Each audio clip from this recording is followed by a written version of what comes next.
नमस्कार। तारा ट्यूटोरियल में आप सबका स्वागत है। आज हम सीखने जा रहे हैं असमिया वर्णमाला। जी हाँ, वर्णमाला। लेकिन वर्णमाला के नाम पर हम सिर्फ अ आ क ख पढ़ के खत्म नहीं करने वाले। वर्णमाला के मदद से हम आपके मन में उठने वाले तमाम तरह के सवालों का जवाब भी देने जा रहे हैं, क्योंकि असमिया भाषा सीखते समय शुरू-शुरू में हमें तमाम तरह के दिक्कतों का सामना करना पड़ता है, क्योंकि लोग बोलते कुछ है, पढ़ते कुछ है और लिखने में तो कुछ और ही आता है। इसीलिए आज का ये जो वीडियो है, आप शुरू से लेकर अंत तक ध्यान से सुनिए और बातों को याद रखिए। हो सके तो कहीं लिख कर रखिएगा, ठीक है? बहुत ज़रूरी बातें होने जा रही है आज इस वीडियो में और आने वाले कुछ वीडियोस में भी, क्योंकि एक वीडियो में तो सब कुछ बताना संभव नहीं होगा। रोज़ थोड़ा-थोड़ा करके सीखेंगे तो ज़्यादा बेहतर होगा, ठीक है? चलिए, अब आगे बढ़ते हैं। तो आज हम जिन सवालों का जवाब, आपके जिन समस्याओं का समाधान ढूँढने जा रहे हैं, वो सवाल ये है। लोग अक्सर हमें ये पूछते हैं कि क्या कहीं कोई ऐसा नियम है या कोई तरीका है, उपाय है, जिससे हमें ये समझना आसान हो जाए कि कहाँ पे ह्रस्व ई लिखना है, कहाँ पे दीर्घ ई लिखना है, कहाँ पे ह्रस्व ऊ या फिर उसकी मात्रा लगाना है, कहाँ पे दीर्घ ऊ या फिर उसकी मात्रा लगाना है, कहाँ दंत्य न आएगा, कहाँ मूर्धन्य न आएगा, कैसे दंत्य ट उच्चारण करें, कैसे मूर्धन्य ट उच्चारण करें, कैसे लिखा जाएगा, कैसे पता चलेगा। और इसके अलावा 3 तरह के ख होता है। असल में ख नहीं, लोग गलत इसका उच्चारण करते हैं, ह होता है। तालव्य ह, मूर्धन्य ह, दंत्य ह। तो ये तीनों एक जैसा लगता है सुनने में, उच्चारण में, तो कैसे पता चलेगा हमें कहाँ पे क्या लगाया जाएगा? और ये य, ज, अंतस्थ ज है, एक वर्गीय ज है, य है, यहाँ पर भी बहुत सारे लोग गलतियाँ करते हैं। फिर सौंदर्य बिंदु, इसका इस्तेमाल एसएमएस में कैसे है? और बातचीत करते समय अगर आप देखें तो आसाम में कई तरह की उपभाषाएँ हैं, अंग्रेज़ी में डायलेक्ट्स जिसे कहते हैं, तो कुछ-कुछ भाषा हमें अलग सी सुनाई देते हैं, तो इसके साथ कैसे क्या करें? तो ऐसे तमाम तरह के सवाल हैं लोगों के मन में, जो पढ़ते समय, लिखते समय आता है। और ये सवाल सिर्फ़ नॉन एसएमएस लोगों के लिए ही नहीं, जो नेटिव एसएमएस स्पीकर्स हैं, यहाँ असम में पले-बड़े हैं, पढ़े हैं एसएमएस, वो लोग भी कभी-कभी उलझन में पड़ जाते हैं लिखते समय। वैसे इसके पीछे एक इतिहास है, जो कि हम आगे जानेंगे, क्योंकि इतिहास जानना भी बहुत ज़रूरी होता है। ये भी हमें काफ़ी मदद करता है भाषा को सही से सीखने में, ठीक है? ये थोड़ा-सा हम लोग इतिहास भी देखेंगे। बाकी अभी एक ज़रूरी बात सुन लीजिए। असमिया भाषा का एक जो मुख्य समस्या है, वो ये है कि इसका अक्षर विन्यास, यानी कि स्पेलिंग, इंग्लिश में स्पेलिंग। यही वो समस्या है जो इस भाषा को पढ़ने वाले और लिखने वाले लोगों में उलझनें पैदा करता रहता है, बार-बार। भाषाविदों में भी इसे लेकर कई तरह के मतभेद हैं। और आजकल ये जो टेलीविज़न में, मोबाइल में, मैगज़ीन, अखबार इत्यादि में जो क्रिएटिविटी के नाम पर लोग करते हैं, उससे भी ये भाषा बार-बार खतरे में पड़ता हुआ नज़र आता है। और पहले के मुकाबले आज ज़्यादा बच्चे इंग्लिश मीडियम स्कूल में पढ़ते हैं और अंग्रेज़ी भाषा का जो नशा है ऐसे चढ़ा हुआ है लोगों के दिलो-दिमाग में कि लोग धीरे-धीरे अपने मातृभाषा को ही भूलते जा रहे हैं। ना ठीक से बोल पाते हैं, ना ठीक से लिख पाते हैं। तो ऐसे तमाम तरह की समस्याएँ हैं, कुछ प्रिंटिंग मिस्टेक्स भी होते हैं किताबों में और उससे भी थोड़ी-सी समस्याएँ पैदा होती हैं। खैर सरकार तो अपना काम कर ही रहे हैं, बस लोग थोड़ा जागरूक हो जाएँ तो कहना ही क्या। वैसे इस विषय पर सटीक निर्णय लेने के लिए तो पहले से ही बहुत सारे संस्थाएँ हैं, काम कर रहे हैं। लेकिन ऐसा महसूस होता है कि आज तक किसी ने कोई उचित निर्णय लिया ही नहीं। इसीलिए तो अभी भी कुछ उलझने-सुलझने का नाम ही नहीं ले रहा है। लेकिन आपको इस विषय में अब से चिंता करने की ज़रूरत नहीं पड़ेगी, क्योंकि तारा ट्यूटोरियल आपको कुछ ऐसी तरकीबें, ऐसी उपाय देने जा रहा है, जिसको जानने के बाद आप बार-बार गलतियाँ करना बंद कर देंगे। बस मेरी बातों को ध्यान से सुनिए और जैसा-जैसा मैं करने के लिए बोलती हूँ, वैसा ही कीजिए। फिर देखिए परिणाम। चलिए, अब एक-एक करके प्रक्रिया शुरू करते हैं। एक सवाल है कि सबसे पहले भाषा को ठीक करने के लिए हमें क्या करना चाहिए? जवाब है कि सबसे पहले हमें वर्णमाला को एकदम सही से पढ़ना आना चाहिए। जी हाँ, वर्णमाला को आप 1 बार, 2 बार, 10 बार, 20 बार, जितनी बार हो सके, बार-बार आप पढ़िए और बस ऐसे ही नहीं, एकदम सही उच्चारण के साथ पढ़िए, ठीक है? हम जब भी कोई भाषा सीखने के लिए निकलते हैं ना, तो सबसे पहले हमें वर्णमाला का ही ज्ञान ले लेना चाहिए, क्योंकि इसी से ही समस्याएँ पैदा होती है और सारी समस्याओं का समाधान देखा जाए तो वर्णमाला में ही छुपा हुआ है। जब आप सटीक उच्चारण करेंगे, तभी आपकी लेखनी भी सटीक और शुद्ध होती जाएगी। चलिए अब हम एकदम ध्यान से पूरी वर्णमाला का उच्चारण करते हैं। मैं जैसे उच्चारण करूँगी, आप भी बिल्कुल वैसे ही मेरे पीछे-पीछे दोहराने की कोशिश कीजिए। बाकी बातें वर्णमाला खत्म करने के बाद हम करेंगे। Let's ठीक go. है? चलिए शुरू करते हैं। सबसे पहले स्वर वर्ण देखते हैं। स्वर वर्ण। पहले एक बार मैं पढ़ देती हूँ, फिर दूसरी बार समझाऊँगी। उच्चारण पर ज़्यादा जोर दिया जाएगा, तो ध्यान से सुनिए। ठीक है? ये है अ। सबसे पहले क्या है? अ, आ, इ, ई, उ, ऊ, ऋ, ए, ओइ, ओ, औ, अ, आ, इ, ई, उ, ऊ, ऋ, ए, ओइ, ओ, औ। अब आप देखिए, ये बांग्ला वर्णमाला, बिल्कुल एक। अ, आ, ई, उ, ऋ, ए, ओइ, ओ, औ। उच्चारण एक, एकदम सारे वर्ण भी बिल्कुल एक ही क्रम में हैं। अब देखते हैं देवनागरी में कैसा है। ये एसएमएस का अ है, ये हिंदी में है। उच्चारण भी एक जैसा ही है। हिंदी में हम ऐसे बोलते हैं, एसएमएस में थोड़ा मुँह को गोल करके बोला जाता है, ऐसे करके। ये ये हिंदी का ये एसएमएस का ये हिंदी का ये एसएमएस में ह्रस्व ई है, ये हिंदी में छोटी ई है। ह्रस्व मतलब छोटा, बिल्कुल वही है। ये दीर्घ ई है, ये बड़ी ई है।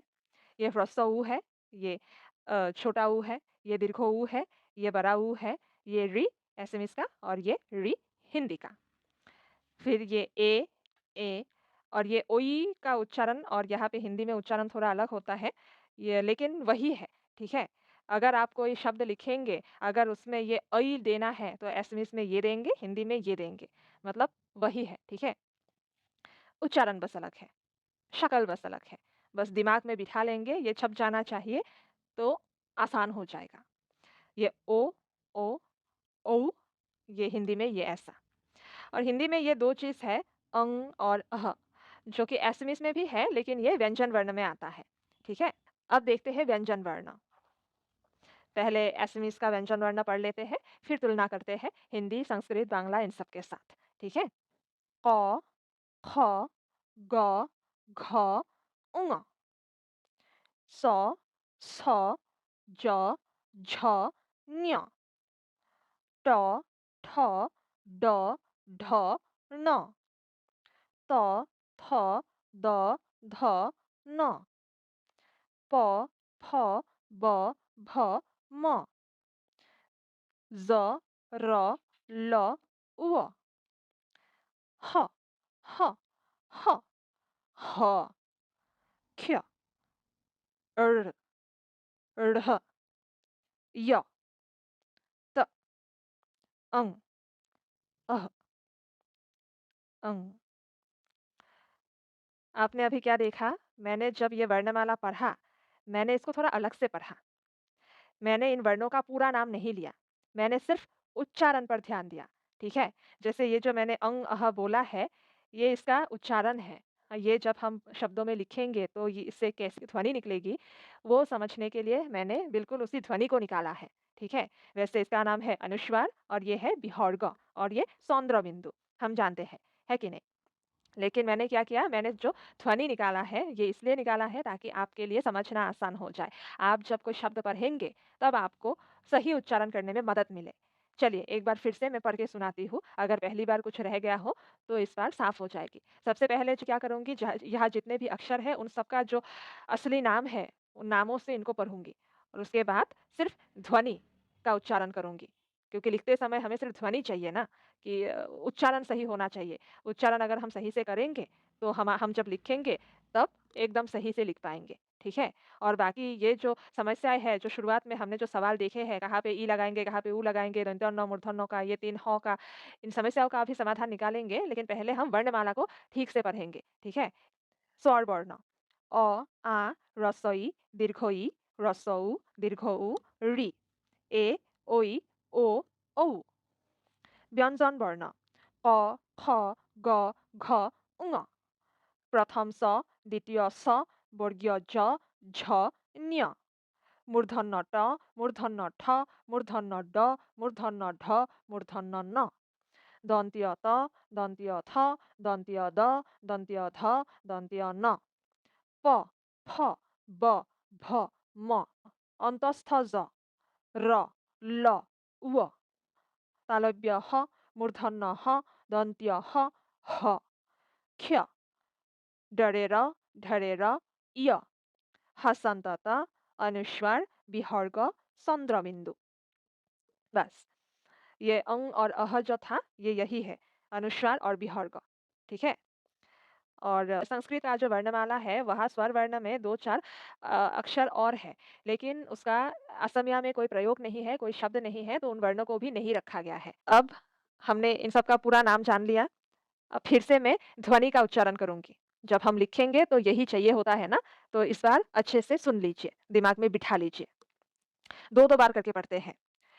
अ, अ, आ, आ, इ, इ, ई, ई, उ, उ, उ, उ, ऋ, ऋ, ए, ए, ओइ, ओइ, ओ, ओ, औ, औ, क, ख, ग, घ, ङ, क, ख, ग, घ, ङ, स, स, ज, झ, ञ, स, स, ज, झ, ञ, ट, ठ, ड, ढ, न, ट, ठ, ड, ढ,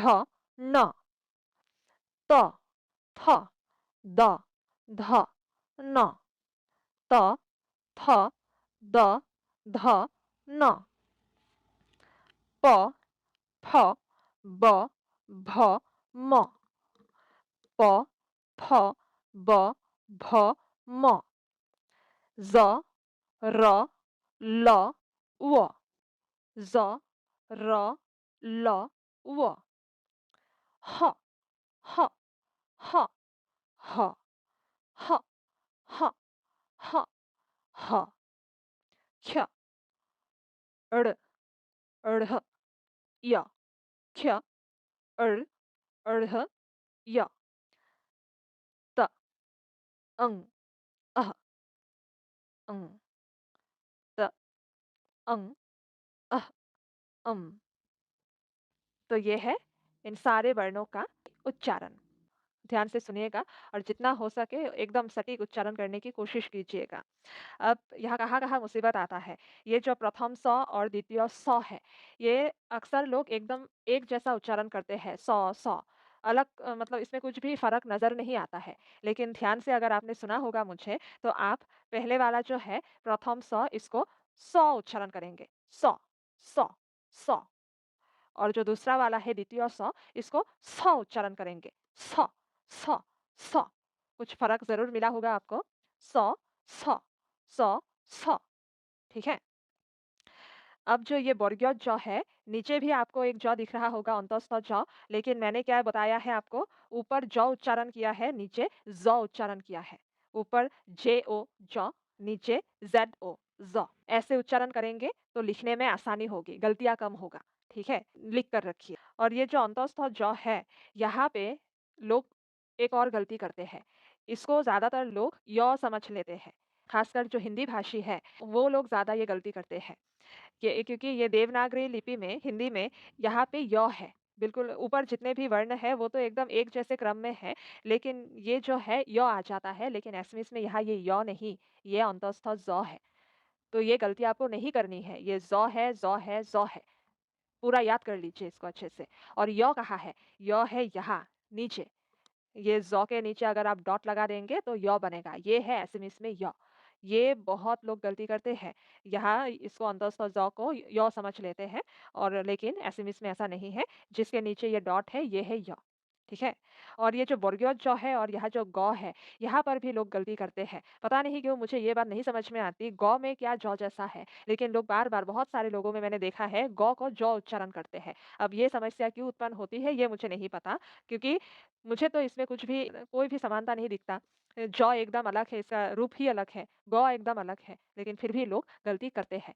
तो इसका क्या वजह है? आप अगर हो सके तो मुझे कमेंट करके बताइएगा ज़रूर, क्योंकि इस समस्या का समाधान मेरे पास नहीं है। बाकी ये एसएमएस में जो र है और बांग्ला में जो र है, ये थोड़ा-सा अलग है। बांग्ला में अगर ब के नीचे एक डॉट लगा दूँ तो र बन जाता है, लेकिन एसएमएस में अलग है, ब के बीच में से काटा जाता है, वो होता है र। हाँ, तो ये बांग्ला बोलने वालों के लिए ये एक फ़र्क है, उच्चारण के साथ-साथ, ठीक है? और नीचे जो एक छोटा-सा डंडा है, डॉट नहीं, एक छोटा-सा डंडा है, ये है उ, तो ध्यान से देख लीजिएगा। फिर समस्या देता है ये, तालव्य ह, मूर्धन्य ह, दंत्य ह। ये हिंदी के साथ देखिए, यहाँ ये है और वही चीज़ एसएमएस में ये है। हिंदी में जो ये है, वही है एसएमएस में ये। हाँ, शक्ल अलग है, उच्चारण अलग है, लेकिन फिर भी एक ही है। अगर आप मान लीजिए एक शब्द ले लेते हैं एसएमएस में, हॉक्ति। अगर आप इसको हिंदी में बोलेंगे, क्या बोलेंगे? शक्ति। अगर आप इसको लिखेंगे, तो आप कैसे लिखेंगे? ऐसे। तो ये एसएमएस का ह, ये हिंदी का ह। ये क और त मिलके ये बनता है हिंदी में और क और त मिलके ये बनता है एसएमएस में। ये ई की मात्रा, ये ई की मात्रा। एकदम एक समान लिखने में, उच्चारण में अलग और ये शक्ल सूरत थोड़ा-सा अलग। ठीक है? जितने भी शब्द संस्कृत से सीधा आया है, वो लगभग एक जैसा ही है और ये जो ह, श का जो मामला है, इसमें तो मतलब माना जाए तो 80 से 90% एक ही हो जाता है। तो जब भी आप किसी शब्द में ये श, स लिखेंगे और एसएमएस में थोड़ा-सा लिखने में उलझन में पड़ जाएँगे, तब आप मेरी इस बात को याद रखिए कि ये एक समान है। हिंदी में ये, एसएमएस में ये। हिंदी में ये, एसएमएस में ये और हिंदी में ये, एसएमएस में ये। एक जैसे क्रम में है मतलब ये तीनों हिंदी में जहाँ पे है, जैसे है, एसएमएस में भी वैसे ही है। इसके बाद ये, इसके बाद ये, इसके बाद ये। एकदम एक इस मामले में, ठीक है? आगे जब हम उदाहरण के साथ समझेंगे तो और बातें स्पष्ट होगी। ये ह है। बहुत लोग क्या करते हैं ये ह, ह इन तीनों का उच्चारण तो तालव्य ह, मूर्धन्य ह, दंत्य ह है। लेकिन कुछ लोग इसका उच्चारण ख जैसा करते हैं और कुछ लोग ह जैसा करते हैं। ये भी एक समस्या है। हम जब उदाहरण के साथ समझेंगे तब बातें आसान होगी, स्पष्ट होगी। फिर ये क्ष, जैसे क्ष है, क और श मिलके वही एसएमएस में भी वैसा ही है, बस देखने में अलग है और उच्चारण अलग है। क्ष, ये इसका डरे र, ढड़े र, जैसे ड के नीचे डॉट, ढ के नीचे डॉट, ये ऐसा ही है, ये है। य है, ये य का तो मैंने बता दिया। हसंतः ये हिंदी में या देवनागरी में नहीं है, एसएमएस में है ये। जैसे कि अंतस्थ ज़ दूसरी लिपियों में ये देवनागरी लिपि में नहीं है, लेकिन एसएमएस में है। और सौंदर्यबिंदु का क्या कहें? सौंदर्यबिंदु जो है ये हिंदी में या संस्कृत में इसका उच्चारण समझ में आता है, थोड़ा नाक से होता है ना उच्चारण, लेकिन एसएमएस में इसका उच्चारण ज़्यादा समझ में नहीं आता है। कहीं-कहीं पता चलता है, लेकिन ज़्यादातर लोग जब जल्दी-जल्दी में बात करते हैं, तो ये सब कहीं छूट जाता है। तो अगर आप किसी को सुनकर ये पता लगाने की कोशिश करेंगे कि इस शब्द में शायद चंद्रबिंदु हो सकता है, तो ये काफ़ी मुश्किल होगा। तो आप जब पढ़ेंगे, तब आप जब शब्दों को देखेंगे तब ये चीज़ स्पष्ट होगा कि हाँ, ऐसे शब्दों के ऊपर चंद्रबिंदु आता है, ऐसे शब्दों में नहीं आता है, तो वो पढ़-पढ़ के ही बात बनेगी। ठीक है? बाकी क्या रहा मात्रा, माने कि स्वर चिन्ह, वोवेल साइन्स। तो अ की मात्रा तो है नहीं, आ की मात्रा, ई की मात्रा और ई की मात्रा बिल्कुल एक जैसा ही है, जैसे कि हिंदी में है। ठीक है? बस ये छोटी ऊ, बड़ी ऊ, री, ए, ओई, ओ, औ इन सब की मात्रा अलग है। तो जो अलग है इसका आपको अभ्यास करना है, याद रखना है। ज़्यादा मुश्किल बात नहीं है, एक ही दिन में ये हो जाता है। ठीक है? तो बस इतना ही। वर्णमाला को हमने बहुत अच्छे से पढ़ लिया।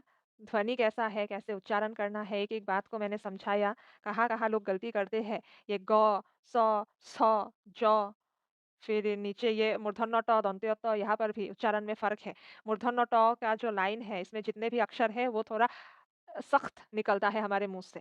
ट, ठ ऐसे और नीचे जो दंत्य त का लाइन है, यहाँ थोड़ा हल्के से निकलता है, कोमलता से। त, थ, द ऐसे करके। तो इसको मतलब मिलाना नहीं है। एक फ़र्क है तो उस फ़र्क को रखना है, तभी हम जब लिखेंगे वो सही होगा। तो प, फ का जो लाइन है इसमें वैसा कुछ समस्या नहीं है, एकदम आसान है। ये अंतस्थ ज़ यहाँ लोग गलती करते हैं, और बांग्ला पढ़ने वाले लोग ये र में बहुत बार गलती करते हैं। ल, व उतना मुश्किल नहीं है। तालव्य ह, मूर्धन्य ह, दंत्य ह, इन ये तीनों ये थोड़ा-सा समस्या देते हैं उच्चारण के मामले में और लिखने के मामले में। बस जो एक बात है, एक ट्रिक है, जो शब्द हिंदी में, बांग्ला में, असमीज़ में बिल्कुल एक जैसा है, जैसे कि शक्ति, शक्ति बांग्ला में, हिंदी में शक्ति, असमीज़ में हक्ति। हाँ, और ये शब्द एकदम कहाँ से आया है? संस्कृत से आया है सीधा। तो इसका जो रूप है, बिल्कुल वैसे का वैसा ही रहेगा। जो वर्ण जहाँ जिस क्रम में लिखना है, शब्द को लिखते समय, बिल्कुल वैसा ही रहेगा। तो अगर आप इस बात को याद रखेंगे, तो ये ह का जो मामला है, थोड़ा-सा आसान हो जाएगा लिखते समय। फिर ह, क्ष डर्र, ढर्र, य, ये य कैसा है असमीज़ में याद रखिए। हसंत त का उच्चारण त जैसा होगा, जहाँ भी होगा ये त जैसा उच्चारण होगा। मान लीजिए कि उदाहरण ले लेते हैं, ये दंत्य ह, इसके साथ हमने लगा दिया ये हसंत त। तो कैसा होगा इसका उच्चारण? हत, ह, त, हत, ऐसे करके। फिर ये अनुस्वार, अंग उच्चारण होगा। उदाहरण के साथ समझते हैं। ये हमने लिखा ग, अनुस्वार गा। देखकर ही पता चल गया होगा आपको। इसको हम पढ़ेंगे गंगा, अंग साउंड, ठीक है? ये अंग ध्वनि निकला है इससे। और ये है अह, जो शब्द एकदम सीधा संस्कृत से आता है, जैसे कि प्रातः, तो ऐसे शब्दों के पीछे ये 2 बिंदी लगता है ना, तो ये थोड़ा जैसा उच्चारण होता है, असमीज़ में भी बिल्कुल वैसा ही है। और सौंदर्य बिंदु का तो मैंने कहा ही है, कहीं-कहीं समझ में आता है, कहीं-कहीं समझ में नहीं आता है, तो ये पढ़ते समय आपको याद रखना पड़ेगा शब्दों को, ठीक है? बस इतना ही। आप में से जिन्होंने भी आज तक हिंदी या बांग्ला पढ़ा है, उनको तो इसमें बहुत सारे अक्षर जाने-पहचाने से लग रहे होंगे। बांग्ला और असमिया लिपि बिल्कुल एक ही है, बस 2-1 अक्षरों को छोड़ के, और उच्चारण में कुछ-कुछ फ़र्क है। लेकिन ये इसमें जितनी भी ये मेल-जोल है, जितनी भी जानी-पहचानी सी बातें हैं, ये क्यों है? ये इसलिए है, असमिया भाषा की जो जड़ है, वो है संस्कृत। और संस्कृत, हिंदी ये देवनागरी लिपि में है। ये देवनागरी में जो अक्षर जहाँ है, जिस क्रम में है, असमिया में भी अगर आप स्वर और व्यंजन को गौर से देखें, तो लगभग उसी स्थान पर मिलेगा, उसी क्रम में मिलेगा। देखिए, असमिया और हिंदी को थोड़ा-सा तुलना करके देखिए, आपको अपने आप पता चल जाएगा। असमिया व्याकरण का आधा हिस्सा ही संस्कृत व्याकरण है। संस्कृत वर्णमाला को ही असमिया भाषा की वर्णमाला के रूप में स्वीकार किया गया है, लेकिन थोड़ा-सा बदलाव करके। संस्कृत में जितने ध्वनि है, अक्षर भी उतने ही हैं और सबका प्रयोग स्पष्ट है। लेकिन असमिया भाषा में ऐसा नहीं है। यहाँ तो आप देखेंगे कि एक एक जैसे ध्वनि के लिए 2-3 अक्षर हैं। आप यही दंत्य ह, तालव्य ह और मूर्धन्य ह को ही देखिए। तीनों का जो उच्चारण है एकदम एक है, ह, लेकिन 3-3 है, और यहीं पे लोग फँस जाते हैं, चिंता में पड़ जाते हैं, कहाँ कौन-सा ह लगाएँ, है कि नहीं? लेकिन जो देवनागरी लिपि में है, एक श है, एक स है, तो इस उच्चारण से हमें ये समझना आसान हो जाता है कि कौन से शब्द में हम कौन-सा ये श या स लगाएँगे। लेकिन असमिया में यहीं पे लोग बार-बार गलतियाँ करते हैं और उलझन में पड़ जाते हैं। इसके अलावा संस्कृत के कुछ ध्वनि का प्रयोग असमिया में नहीं है, जैसे कि ये 3 संस्कृत के 2-4 वर्णों को छोड़कर और कुछ नए 2-4 अक्षर को जोड़कर असमिया वर्णमाला को पूरा किया गया है। यहाँ एक और ध्यान देने वाली बात है, संस्कृत में वर्णों को जिस तरह से विभाजित किया गया है, असमिया में भी ठीक उसी तरह विभाजित किया गया है। संस्कृत में उच्चारण के हिसाब से स्वर वर्ण को बाँटा गया है। ये छोटी ई जिसको असमीज़ में छोटी ई नहीं कहते, असमीज़ में ह्रस्व ई कहते हैं, हिंदी में छोटी ई कहते हैं, और दीर्घो ई मतलब बड़ी ई, ऐसे ही छोटा ऊ, बड़ा ऊ, ये सब। संस्कृत व्याकरण के अनुरूप ही ये ई, उ, री का स्वर ह्रस्व स्वर है, यानी कि छोटा स्वर, और आ, ई, उ, ओई, औ ये दीर्घ स्वर, यानी कि लंबा स्वर माना गया है। लेकिन असमिया भाषा बोलते समय असल में ऐसा कोई मात्रा भेद नहीं दिखता। यहाँ लिखित और उच्चारित ध्वनि के बीच में काफ़ी फ़र्क होता है। और एक बात, ये देखा गया है कि हमेशा से ही लोगों की ये आदत रही है कि वो शब्दों का उच्चारण जितना हो सके सहज और सरल करके करने की कोशिश करते हैं।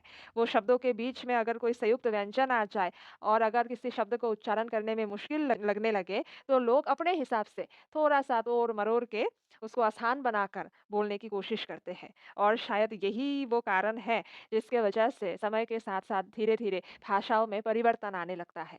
अभी स्वर वर्ण की बात तो हम लोगों ने कर ली, व्यंजन वर्ण को भी देखिए, ये भी बिल्कुल उसी तरह विभाजित किया गया है, जैसे कि संस्कृत में है। ऐसे संस्कृत में या देवनागरी में आप देखें तो ये व्यंजन वर्ण कुछ वर्गों में बाँटा गया है। उच्चारण को भी अलग-अलग तरीके से बाँटा गया है, ओष्ठ, तालु, दंत, मूर्ध इत्यादि।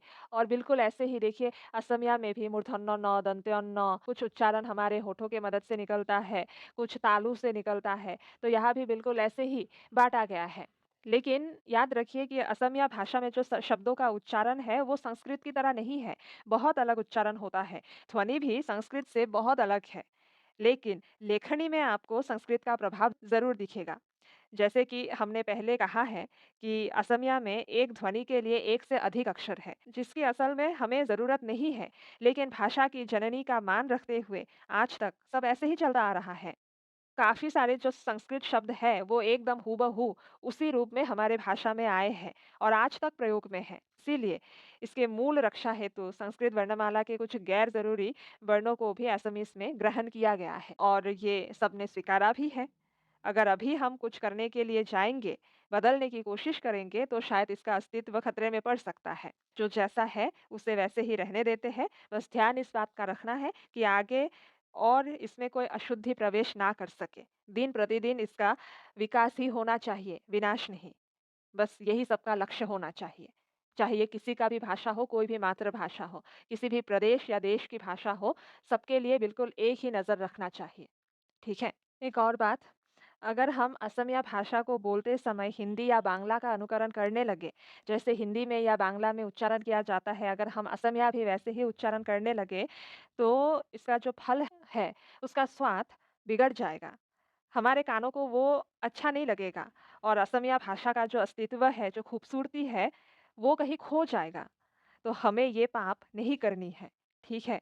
सदियों से ये भाषा जिस गरिमा के साथ चलता आ रहा है, उसे ऐसे ही चलते रहने देना है। इसी में सबकी भलाई है, बस बात खत्म। और समस्या कहाँ नहीं होती। आप कोई भी नया काम शुरू करते हैं, कुछ भी नया सीखते हैं, तो आपको परेशानी तो होती ही है। भाषा सीखने के मामले में भी होती है, बिल्कुल ऐसा ही। लेकिन जब आप निरंतर अभ्यास करते हैं, प्रयास करते हैं, बुनियादी बातों का ख़्याल रखकर, सोच समझ कर आगे बढ़ते हैं, तब सब सामान्य हो जाता है। आप हिंदी भाषा में ही देख लीजिए, यहाँ भी तो समस्या है। शुरुआत में लोगों को समस्या होती है ना, कौन-सा शब्द स्त्रीलिंग है, कौन-सा शब्द पुल्लिंग है। लोग थोड़ा-सा सोच में पड़ जाते हैं।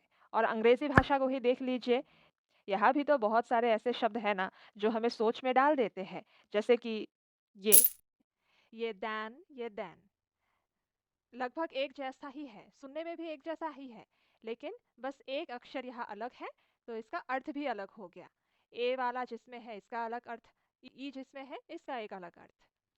फिर ये बट एंड पुट, बिल्कुल एक जैसा दिखता है, इसमें भी यू बीच में है, इसमें भी यू बीच में है, इसमें भी टी अंत में है, इसमें भी टी अंत में है। तो एक क्यों बट है, दूसरा क्यों पाठ नहीं है? एक बट है, दूसरा पुट क्यों है कि नहीं? तो ये भी सोचने वाली विषय है। फिर ये नाइफ, यहाँ एक के सामने है, लेकिन के तो साइलेंट रहता है, बाकी आधा ही उच्चारण है। तो ये भी एक सोचने वाली बात है, हमें दिक्कतों में डालता है शुरू में। तो हम क्या करते हैं, ऐसे शब्दों को जब हम देखते हैं तो हम पूरा रट्टा मार लेते हैं, दिमाग में एकदम बिठा लेते हैं कि ये नाइफ, इसका स्पेलिंग ऐसे ऐसे होगा, KNIFE। बाट BUT, पुट PUT। तो हम लोग क्या करते हैं, ऐसे ही रट्टा मार लेते हैं, मेमोराइज कर लेते हैं और ऐसे ही हो जाता है। ऐसे ही लिखते हैं, ऐसे ही बोलते हैं, है कि नहीं? ये CAT, कैट, सी है लेकिन फिर भी हम लोग क उच्चारण करते हैं। तो समस्याएँ हर भाषा में है। दुनिया में जितने भी भाषाएँ हैं, हर भाषा के लिए व्याकरण है, ताकि हम भाषा को अच्छे से सीख पाएँ। लेकिन कुछ ऐसी चीज़ें भी होते हैं व्याकरण में जो हर नीति नियम के बाहर की होती है, एक्सेप्शंस। तो हमें एक्सेप्शंस को भी ऐसे ही सहज सरल तरीके से स्वीकार करना होता है। हर किसी का अपना-अपना तरीका है चीज़ों को याद रखने का, तो आप जब एसएमएस पढ़ेंगे, तो आप भी अपना कोई तरीका बना लीजिएगा, जिससे आप जल्दी से शब्दों को याद रख पाएँ। ठीक है? बस यही बात है। उम्मीद है कि आप समझ गए होंगे कि मेरा इशारा किस तरफ है। सालों से हमने इन शब्दों को ऐसे ही स्वीकार किया है, बिना सवाल पूछे।